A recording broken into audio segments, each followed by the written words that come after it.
Bugün masaya yatıracağımız dosya, sanırım bugüne kadar gördüklerimiz arasında en tuhafı. Tuhaf kelimesi biraz hafif kalabilir sanki. Kesinlikle. Elimizde özel dedektif Kaiser Lupowicz'in bir vaka raporu var. Konu da yani alışılmışın çok ama çok dışında bir şantaj vakası. Valla bu dosya bir suç raporundan çok sanki bir Woody Allen filminin senaryosu gibi duruyor. Aynen öyle. Bizim de görevimiz bu dosyayı katman katman açmak. Entelektüel fahişelik diye adlandırılan bu acayip dünyaya dalıp bakacağız. Neymiş bu? Kimlermiş bu işin arkasında? Motivasyonları neymiş? Çünkü ilk bakışta hiçbir şey mantıklı gelmiyor. Aslında bu vaka sadece bir suç hikayesi değil. Aynı zamanda modern insanın entelektüel arayışları, ilişkilerdeki beklentileri, hani bütün bunları nasıl bir performansa dönüştürdüğümüz üzerine müthiş bir hiciv. Eminim size de çok tanıdık gelecek noktalar olacak. O zaman başlayalım. Her şey bir sabah dedektif Kaiser Lupowicz'in ofisine Word Babcock adında bir adamın girmesiyle başlıyor. İsim de bir garipmiş. Hem de nasıl? Adam o kadar gergin ki rapordaki tanıma göre titrek bir tereyağı kalıbı gibi duruyor. Mesleği daha da ilginç. Hani şu el sıkışınca elektrik çarpan şaka aletleri var ya, Joy buzzer'lar. evet onlardan üretiyor. Adamın kendisi yürüyen bir şaka gibi yani. Aynen. Ama derdi hiç komik değil, şantaja uğruyormuş. Ve sebebi bildiğimiz türden bir aldatma falan değil. Babcock yalnız bir adam olduğunu ama fiziksel bir ilişki aramadığını söylüyor. Ne arıyormuş peki? Dosyadaki ifadesi aynen şöyle. Ben temelde entelektüel biriyim. En büyük derdi de karısının onunla asla şair Pound ya da Eliot üzerine tartışmamasıymış. Bir dakika, şaka mı bu? Adamın bütün sorunu karısıyla T.S. Eliot konuşamamak mı? Tam olarak bu. Zihinsel olarak onu uyaracak, onunla derin sohbetler edebilecek bir kadın deneyimi için para ödemeye hazır olduğunu, hatta ödediğini itiraf ediyor. Bu nasıl bir boşluktur ya? Yani bu ilk bakışta komik gelse de aslında çok derin bir arayışı gösteriyor. Nasıl yani? Hani modern ilişkilerde hep uyumdan bahsederiz ya, genelde aklımıza duygusal ya da fiziksel uyum gelir ama burada bariz bir entelektüel uyum arayışı var. Babak için bu o kadar önemli ki bu boşluğu doldurmak için dışarıdan bir hizmet satın alıyor. Bu kafa dengi olmak dediğimiz şeyin en uç ve en trajikomik hali sanırım. Ve şantajcılar da tam bu zayıf noktayı bulmuş.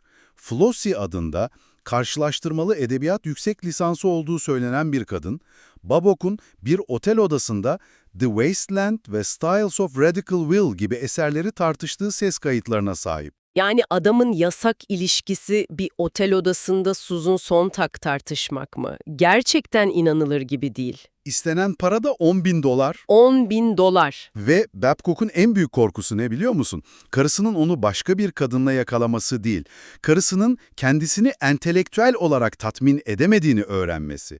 Bu onun için her şeyin sonu demek. Bu gurur kırılması, aldatmadan daha kötü onun gözünde. İşte bu detay vakanın anahtarını veriyor aslında.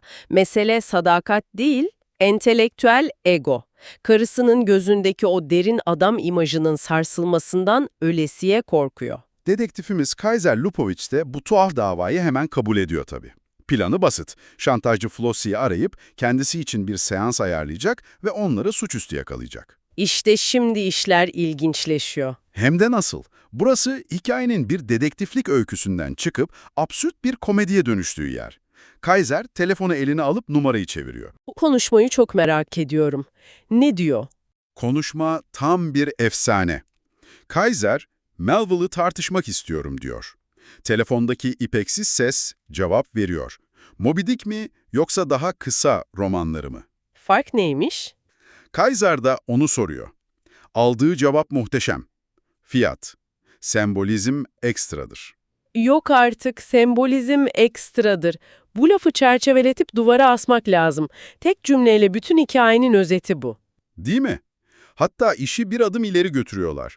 Eğer Melville ve Hawthorne'u karşılaştırmalı bir tartışma istersen, ücret $100'a çıkıyor. Bu sadece komik bir laf değil ama bence burada çok daha derin bir eleştiri var. Ne gibi? Yani bu entelektüel emeğin nasıl tamamen bir ürüne, bir metaya dönüştürüldüğünü gösteren en keskin hiciv.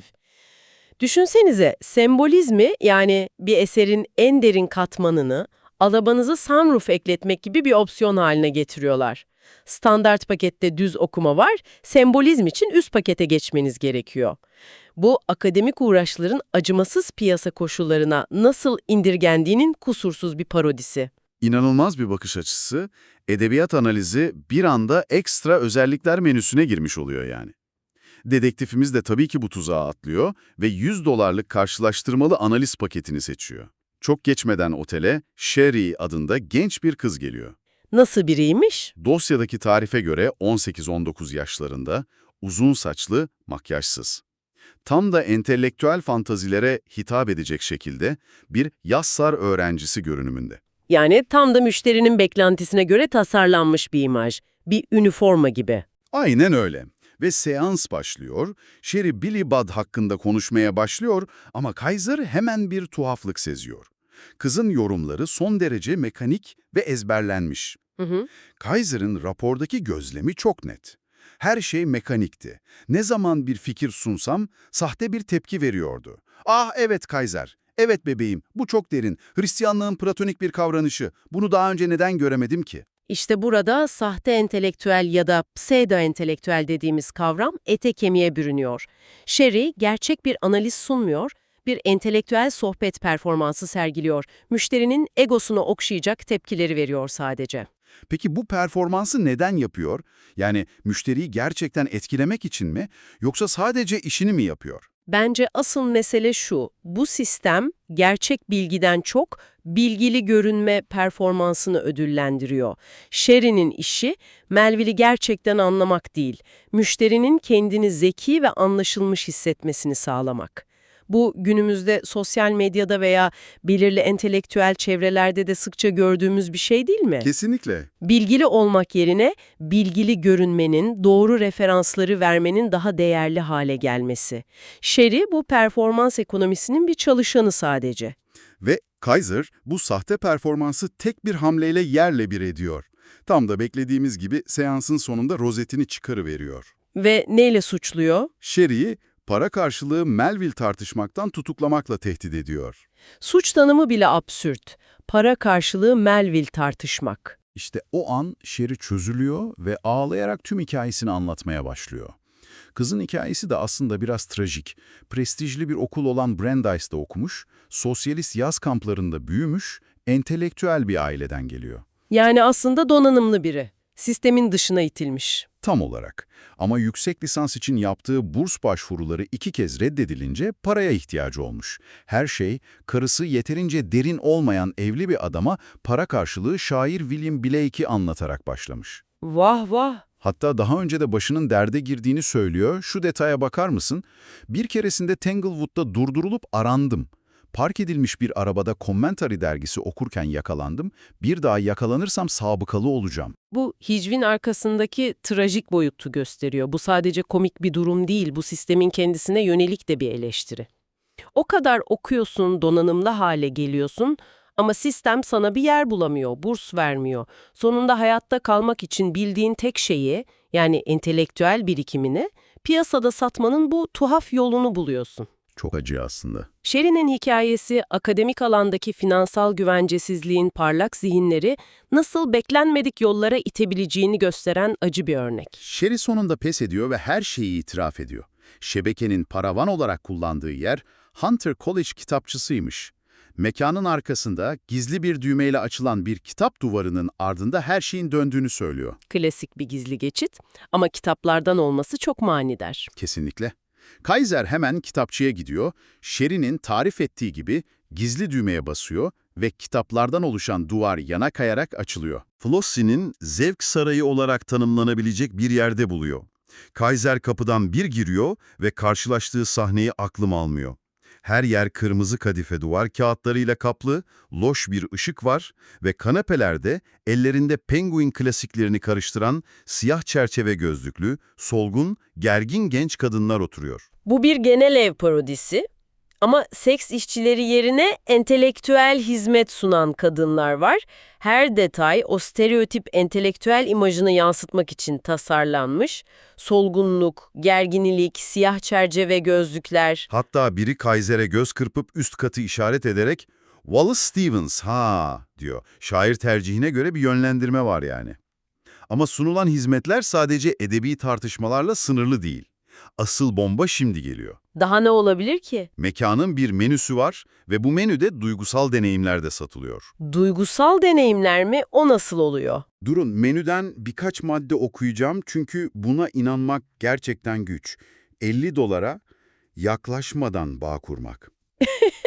Bu başlı başına bir sanat eseri, günümüz dijital flört uygulamalarının sloganı olabilir, mükemmel bir vaat. Daha dur, 100 dolara bir kız size Macar besteci Bartók'un plaklarını ödünç veriyor, sizinle akşam yemeği yiyor ve sonra siz izlerken odada bir anksiyete krizi geçiriyor. İnanılmaz. Yani para verip başkasının nevrozunu izliyorsun. Bu otantik bir entelektüel şehirli deneyimi satın almak gibi bir şey. Bu entelektüel deneyim turizminin son noktası herhalde. Bekle, en iyisini sona sakladım. 150 dolara ikizlerle birlikte FM radyo dinlemek gibi bir seçenek de var ama işte zirve 300 dolarlık tam paket. Aman tanrım. Dinleyin, zayıf esmer bir kadın Modern Sanat Müzesi'nde sizinle tanışıyormuş gibi yapıyor.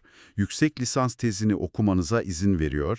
Bir restoranda Freud'un kadın anlayışı üzerine sizinle bas bas bağırarak kavga ediyor ve ardından sizin seçtiğiniz bir yöntemle intihar taklidi yapıyor. Affedersin ama intihar taklidi mi? Buna kim 300 dolar verir? Bu hicvin ötesinde neredeyse sosyolojik bir vaka. Bu modern ilişkilerdeki en toksik, en dramatik, en yorucu anları alıp paketleyip bir ürün olarak satmak demek. Evet. İlişkinin bütün o iyi kısımlarını atla, direkt en kaotik anına para öde.